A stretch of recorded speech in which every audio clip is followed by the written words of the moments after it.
ഇവിടെ ഇന്നലെ തൊട്ട് തുടങ്ങിയ മഴയാണ് കേട്ടോ. ഇതുവരെ തോർന്നിട്ടില്ല. ഞാനും അവളും കൂടിയാണെങ്കിൽ പുറത്ത് പോകാനുള്ളൊരു പ്ലാനിങ്ങിലാണ്. നമ്മുടെ പാസ്പോർട്ട് വന്നിട്ടുണ്ടെന്നും പറഞ്ഞിട്ട് പോസ്റ്റ് ഓഫീസിൽ നിന്ന് കോൾ വന്നിട്ടുണ്ടായിരുന്നു. അപ്പോൾ ഇന്ന് അങ്ങോട്ടേക്ക് പോവുകയാണ്. റെഡി ആയിട്ട് ഫ്ലാറ്റിന് താഴെ വന്നപ്പോഴത്തേക്കും മഴയൊന്നും ഇല്ലായിരുന്നു. നല്ല ക്ലിയർ ക്ലൈമറ്റാണ്. അതുകൊണ്ട് തന്നെ ഒരു സമാധാനം. അവളെയും കൊണ്ട് മഴയത്തൊക്കെ പോകാൻ ഭയങ്കര പാടാണ്. അപ്പോഴത്തേക്കും നമ്മുടെ ക്യാബ് വന്നു. ഇവിടുന്ന് ഒരു 45 മിനിറ്റ്സ് ഒരു ട്രാവലിംഗ് ഉണ്ട് നമ്മുടെ പോസ്റ്റ് ഓഫീസിലോട്ട് പോകാൻ വേണ്ടിയിട്ട്. പാസ്പോർട്ടിന് അപ്ലൈ ചെയ്തിട്ട് അറൗണ്ട് 1 മന്ത് ആയി. ഒരു ഏജൻസി ത്രൂ ആണ് നമ്മൾ ചെയ്തത്. ആദ്യം ഒരു വെരിഫിക്കേഷൻ ഉണ്ടായിരുന്നു അവരുടെ മെയിൻ ഓഫീസിൽ. അത് ബോംബെ താണെ എന്ന് പറഞ്ഞ സ്ഥലത്തായിരുന്നു. അത് കഴിഞ്ഞിട്ട് പോലീസ് സ്റ്റേഷനിൽ ഒരു വെരിഫിക്കേഷൻ ഉണ്ടായിരുന്നു. അതും കഴിഞ്ഞിട്ടാണ് ഇപ്പോൾ നമ്മളെ പാസ്പോർട്ട് ഓഫീസിലേക്ക് പാസ്പോർട്ട് വന്നെന്നും പറഞ്ഞ് വിളിച്ചിട്ടുണ്ടായിരുന്നത്. അറൗണ്ട് 45-50 മിനിറ്റ്സ് എടുത്ത് നമ്മൾ അങ്ങോട്ടേക്ക് വരാൻ വേണ്ടിയിട്ട്. അങ്ങനെ പോസ്റ്റ് ഓഫീസ് എത്തി. അകത്ത് കയറിയപ്പോൾ ഞാനൊന്ന് ഞെട്ടി. വലിയ ക്യൂ ആയിരുന്നു. ഇനി ഇവളെയും കൊണ്ട് ക്യൂവിലൊക്കെ നിൽക്കേണ്ടി വന്നു കഴിഞ്ഞാൽ ഭയങ്കര പാടായിരിക്കും.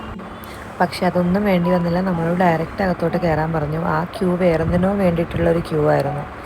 ഇവിടെ വേറെ ഫോർമാലിറ്റീസും കാര്യങ്ങളൊന്നുമില്ല. നമ്മുടെ ആധാർ കാർഡ് കൊടുത്താൽ മതി. പിന്നെ ഒരു റെസിപ്റ്റ് അവർ തന്നിട്ടുണ്ടായിരുന്നു.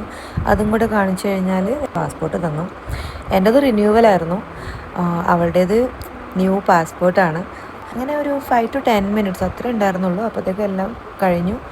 ഇവിടെ എല്ലാവരും മറാഠിയാണ് സംസാരിക്കുന്നത് കേട്ടോ. അതുകൊണ്ട് ഞാൻ എപ്പോൾ പോയാലും ഒന്ന് സ്റ്റക്കാവും. ഇവരാദ്യം ഹിന്ദിയിൽ സംസാരിക്കില്ല. പിന്നെ ഞാൻ മറാഠി അറിയില്ല എന്ന് പറഞ്ഞാൽ മാത്രമേ അവർ ഹിന്ദിയിൽ സംസാരിക്കുള്ളൂ. പിന്നെ നമ്മളതൊക്കെ മേടിച്ച് കഴിഞ്ഞിട്ട് ക്യാബ് ബുക്ക് ചെയ്തു. വേറെ എവിടെയും പോകാനൊന്നും ഇല്ലായിരുന്നു. ഡയറക്റ്റ് വീട്ടിലോട്ടാണ് ഇനി പോകുന്നത്. അപ്പോൾ കാറ് വരാനുള്ള സമയത്ത് ഞാൻ അവളെയും കൊണ്ടൊന്ന് ചുമ്മാ നടക്കാമെന്ന് വിചാരിച്ചു. അങ്ങനെ കുറേ നടന്നപ്പോഴാണ് അവിടെ ഒരു സായിബാബ മന്ദിർ കണ്ടത്. ഇവിടെ മഹാരാഷ്ട്രയിൽ ഏറ്റവും കൂടുതൽ ആരാധിക്കുന്നത് സായിബാബേനെയാണ് കേട്ടോ. അവിടുത്തെ മെയിൻ അമ്പലം എന്ന് പറയുന്നത് ഷിർഡി സായിബാബ ക്ഷേത്രമാണ്.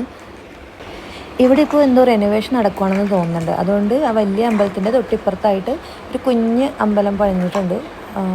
അവിടെ ഒരു സായിബാബയുടെ ഉണ്ട്. വേറെ ഏതോ ഒരു മൂർത്തിനെയും വെച്ചിട്ടുണ്ട് കേട്ടോ. അപ്പോൾ ഞാൻ അവിടെ കണ്ടു ആൾക്കാരൊക്കെ വന്നിട്ട് അവിടെയാണ് പ്രസാദം വയ്ക്കണതും മാലയ്ക്ക് ഇട്ട് കൊടുക്കണതും അങ്ങനെയൊക്കെ. ഞങ്ങളും പ്രാർത്ഥിച്ചുകൊണ്ടിരുന്നപ്പോൾ നമ്മുടെ ക്യാബ് വന്നു. ഇനിയിപ്പോൾ നേരെ വീട്ടിലോട്ടാണ്. അവൾക്ക് കുറച്ചൊക്കെ ഉറക്കം വന്നിട്ടുണ്ടായിരുന്നു കേട്ടോ. അതിൻ്റെ കൂടെ വിശപ്പും ഉണ്ടായിരുന്നു. അപ്പോൾ ഞാൻ വന്ന പാടെ അവൾക്ക് ചോറ് കൊടുക്കാമെന്ന് വിചാരിച്ചു. ഞാൻ ഓൾറെഡി ഉണ്ടാക്കി വെച്ചിട്ടാണ് പോയത്. അവൾക്ക് ബീട്രൂട്ടും ക്യാരറ്റും കൂടിയിട്ടുള്ളൊരു സാമ്പാറും ചോറും പിന്നെ ഒരു ഫിഷ് ഉണ്ടായിരുന്നു, അത് ഫ്രൈ. ഇത്രയാണെന്ന് അവൾക്ക് ഞാൻ കൊടുക്കുന്നത്. വിശന്ന് കഴിഞ്ഞാൽ ആളൊരു പ്രശ്നമില്ല കേട്ടോ. ഇരുന്ന് അങ്ങോട്ട് കഴിച്ചോളും. ഫിഷും ഭയങ്കര ഇഷ്ടമാണ്. ഇപ്പോൾ ഓക്കെ എന്ന് പറഞ്ഞത് ഇഷ്ടപ്പെട്ടു എന്നുള്ള രീതിയിലാണ് പറഞ്ഞത് കേട്ടോ. എന്തെങ്കിലും കഴിച്ച് കഴിഞ്ഞാൽ കൊള്ളാമോ എന്ന് ചോദിച്ചു കഴിഞ്ഞാൽ അവൾ തംസപ്പ് കാണിക്കും ഇഷ്ടപ്പെട്ട് കഴിഞ്ഞാൽ. അതെ, ഫുഡ് കഴിച്ചിട്ട് അവളെ ഇനിയിപ്പോൾ ഉറക്കാൻ പോവാണ്. അങ്ങനെ ഇന്നത്തെ നമ്മുടെ ഈ ഒരു ദിവസം ഇങ്ങനെ പോയി കേട്ടോ. ഇനി അടുത്ത വ്ളോഗിൽ കാണാം.